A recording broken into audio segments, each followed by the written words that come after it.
Le départ de Christophe Galtier a clairement montré qu'il y avait deux écoles de pensée à la tête de l'AS Saint-Étienne. Ça s'est vu déjà dans le profil. Dès que Galtier a dit qu'il partait, tout le monde s'est demandé qui allait arriver.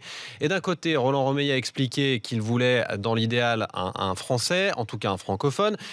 Son souhait ultime, c'était de faire venir Patrice Garande, un ancien de la maison, ancien de la maison. Roland Romeyer parle toujours de la famille, parle toujours des anciens, du respect des anciens, et c'est très respectable d'ailleurs. Cayazo, c'est pas du tout le même profil. L'idée de Roland Romeyer, c'était de faire venir ce type de personnage. Cayazo, c'est pas le même profil. À Saint-Étienne, Cayazo, les gens l'appellent le Parisien.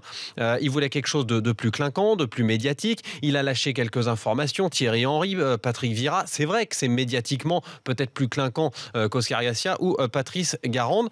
Ça montre qu'il y a des dissensions. Au final, on arrive à quoi? On arrive à Oscar Garcia. Oscar Garcia, on va attendre de voir. Il sera peut-être très compétent, il fera peut-être le travail, mais on s'aperçoit qu'Oscar Garcia, quand on regarde les profils souhaités par l'un et les profils souhaités par l'autre, c'est un genre d'hybride entre les deux. Il est étranger. C'est pas une tête de série. Il parle français. Il est francophone, francophile, marié à une Française. Bref, ils ont fait un choix un petit peu entre les deux. Et au final, on a l'impression que c'est pas le choix d'une idée qu'on n'a pas dit à Saint-Étienne. On a une idée, on veut ça.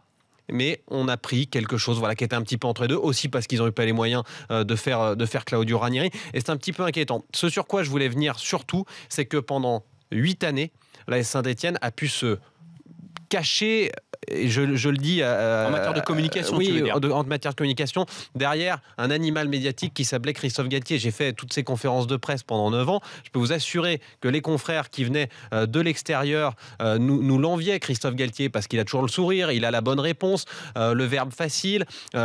C'était un séducteur. Et du coup, pendant ce temps-là, on n'a pas entendu Romeyer et Cayazo. On a même entendu dire qu'ils s'entendaient bien à ce moment-là, puisqu'on ne les entendait plus s'écharper.